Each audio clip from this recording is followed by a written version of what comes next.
Hello everyone! This is a ultimate guide to account development after your second KvK designed to help you prepare for the late game and avoid common mistakes. Let's start with the most important question. Who is this video for?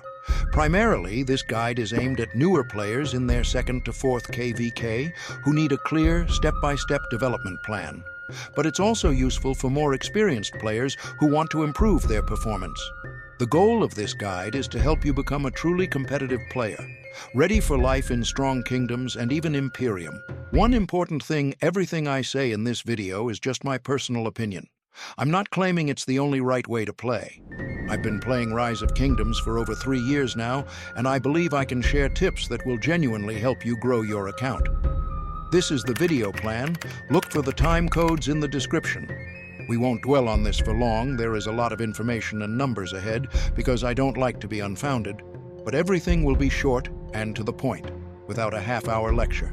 For clarity, let's imagine that you are a young player, 215 days old account, just finished the second KvK. You have 2 epic gear sets and 2 expert legendary commanders.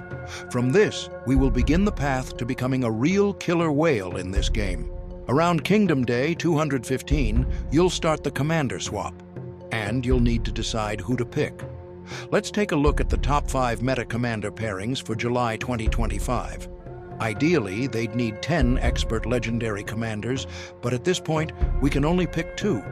And we need to choose wisely because we're picking a commander with a few years' worth of backlog. Lilith usually sticks to the plan, 1 new field commander per branch every year. Infantry, cavalry, archers. According to my rough calculations, an active player who consistently participates in all major events receives the following number of expert legendary commanders per year. At VIP 10, about 2 commanders per year. At VIP 12, 2.5 commanders. At VIP 14, 3 commanders. But this does not include the spending of gems and your donations. For example, at the time of 1,271 days in the game, I have 15 legendary commanders pumped through golden heads, which is equal to 4 legendary commanders per year. I am a low spender and have never focused on getting golden heads for gems. As of July 2025, I would single out 3 legendary commanders who would be a sure bet. These are Qin Shi, Arthur, and Bai Qi. All of them are new generation commanders and are simply insane, so choose based on the equipment you have. I can assume that by the end of the second KvK, you have 2 expert commanders, Yi Seongye, Alexander or Bertrand. If I were you, in commander swap I would exchange Alexander or Bertrand for Qin Shi, and I would leave Yi Seongye for a pair with Qin Shi. I recommend making the second exchange for the most pumped commander by skill that you have left. Perhaps this is Martel or Cao Cao. I will explain my logic. At the beginning of the game, there is a critical shortage of commanders, but it is important for you that your account statistics grow to get into a good kingdom. I will tell you more about kingdoms and migration later. The Qin Shi Yi Seongye pair is very good and not much inferior to the meta Qin Shi Zhug. So it is a good choice to get an extra 190 or more heads for your marches. Here is a picture that will help you calculate the cost of the exchange and save tickets. After commander swap, you will already have 2 good marches, but what next? Next, I would focus on getting the 3rd march. Let's look again at the top 5 meta pairs of commanders for July 2025. Now this list is relevant, but it is important to understand the meta does not stand still. Therefore, I have highlighted for you a tier of commanders that are likely to remain in the meta for the next couple of years, and you can safely pump them in this sequence. I have also prepared options for 3 marches for you to make it easier for you to choose. But here we finish with commanders and move on to the topic of equipment and weapons, which will be interesting not only for beginners. While you are playing from the 2nd to the 4th KvK, your opponents are accounts of the same age. At this stage, epic gear works quite well, but as soon as you move to an adult game, where old, well-pumped accounts come out against you, playing on an epic becomes noticeably more difficult. Therefore, until this point, it is important for you to make at least half of your marches gold. Otherwise, it will be difficult to get good reports. According to my rough calculations, an active player gets about 540 legendary materials per year or 45 legendary materials per month. Then you can add to these values an event egg, a VIP store, etc., everything that depends on your gems. For clarity, I made a table of material growth depending on your activity and donations so that it would be easier for you to understand how much time it will take to assemble the sets of equipment that I will show you now. Let's start with the cavalry. Here are the equipment options from the most basic to the final. I also indicated how much each of them costs in legendary materials and how much is needed to move from one set to the next. Now the archers, I will not dwell on each choice for a long time. If you need to, just pause and look at everything in more detail. And finally, infantry. If you noticed, I did not add legendary accessories, as they are very expensive and it is recommended to start making them after you equip all 5 marches in gold. In short, your process of pumping equipment is approximately the following. First, 5 marches dressed in gold, then accessories, awaken boots to level 5 for speed, then you can start making the 6th march or continue awakening or crit. The cost of 1 gold set without gold accessories is about 350 legendary materials. It will take an active low spender player about 6 months to accumulate them, and if you add gold accessories, then 8 months. Therefore, at the initial stages, I strongly advise against spending materials on accessories, awakenings, and crits. This will only move you away from the goal of 5 marches. Now let's talk about armament. There are quite a few formations in the game, but at the moment only 3 are relevant for the field: wedge, delta, and pincer.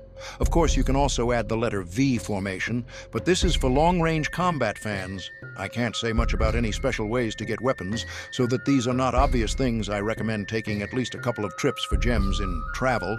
It is quite profitable.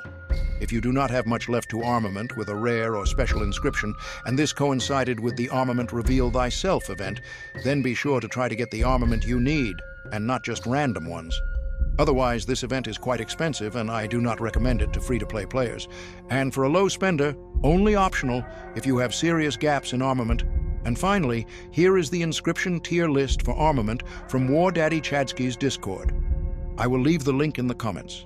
I also recommend checking out the King's Codex Discord. There's a lot of useful information there, especially for newbies. I also added formations for 5 top meta marches so that you can understand who needs what. Now let's talk about gem spending. While you are a beginner player, your main priority in spending gems is your VIP level. This means you spend 50,000 gems each event, more than gems, until you reach VIP level. 1510 VIP level will give you 1 gold head per day, 12 VIP level will give you 2 gold heads per day, 14 VIP level will give you 3 gold heads per day, and plus 5% to the maximum number of troops, 15 VIP march speed, and plus 50% to healing speed. These are the most basic bonuses that VIP level gives, in addition to all the others. After VIP level 15, you can greatly reduce the spending of gems in VIP, although there are also many interesting bonuses further, but it is important for you not to forget about equipment and armament. Therefore, let's imagine that we have already reached VIP level 15 to calculate the gem costs for equipment and armament. I have already shown you this table, but let's get back to it. It shows how many gems players get depending on their activity and donations, and how many legendary materials they can get per month. I did not add mid and high spenders because their expenses are very individual. A little more detail about who the hardcore players are. These are those who do Bowler all over the map during the off-season. In many kingdoms they do it in groups and in an organized manner. And during KvK they make barb chains and farm gems. All this takes a lot of time and is not suitable for everyone, but the rewards are really impressive. Now I'll briefly explain why I first spend gems on Holy Knight's treasure, and only then on Esmeralda's house. For 100 spins in Holy Knight's treasure, we get on average 28 days of different speed-ups, which is equivalent to 16,800 gems in the VIP shop. 100 spins will cost 46,800 gems. Subtract the price of speed-ups from this and calculate the price of materials.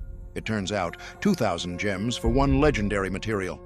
We calculate for Esmeralda's house, using the same analogy, the price of 1 legendary material comes out to 1,591 gems, but if we take into account only universal speed-ups, then the material in Holy Knight's costs 2,600, and in Esmeralda's 2,741. Taking into account 2 advanced extensions, the difference almost disappears. However, in Holy Knight's treasure, we also get 45 blueprints that are difficult to get anywhere else. Therefore, I consider this event to be a higher priority. As for Hunt for History, I would recommend it only to mid and high spenders because it is not very profitable. Well, if you are running Esmeralda's Prayer, then investing gems in this event is definitely worth it. As for Armament, I would highlight only one event, Armament Reveal Thyself. As I already mentioned, it is quite expensive, and I do not recommend participating in it if you cannot afford to make 100 spins in Holy Knight's treasure. Now about power. I highly recommend increasing it only for events, to benefit from it.